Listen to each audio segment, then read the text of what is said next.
Welcome to another episode of Tats Talks, and we have a special episode on top of a roof. We're not live, but I'm excited today because I'm interviewing Eric. How you got into roofing, and I'm going to try to do it without laughing because I think I know the answer. So tell me how you got into it.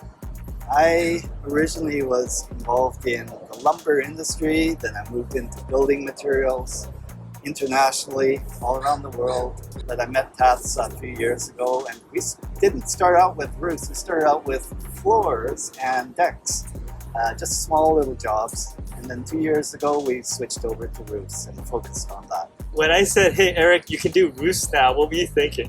Yes, finally, I get the bigger jobs because the decks were only like 2 or 3 buckets at a time, and you had to sell a lot of those to get a deal and make a living. When you started getting up on roofs and stuff, you've never done this before. No. What's been the learning curve? Getting up the first roof was quite an experience. Scared of heights. So I remember my friend's roof. He has a huge 60,000 square foot. And I had to climb up this little ladder inside the warehouse. And I was looking down and my heart was beating like crazy. But, that was scary.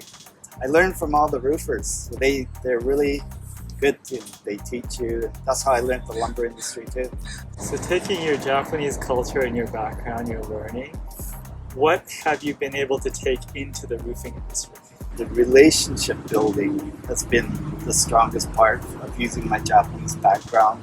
I'm always following up. As you saw earlier, we're like friends now, and we can joke around. And I'm creating that kind of relationship with all my contractors around here and across Canada. What's been in your career, whether it's personal or business, your happiest moment?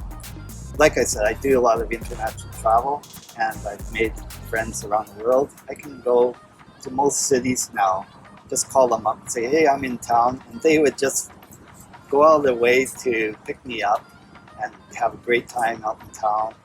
And I would never have that experience if I didn't have those relationships. Now that you have some experience in the roofing industry, what would you tell someone that was considering getting into the roofing industry? Okay, yes, there are lots of opportunities.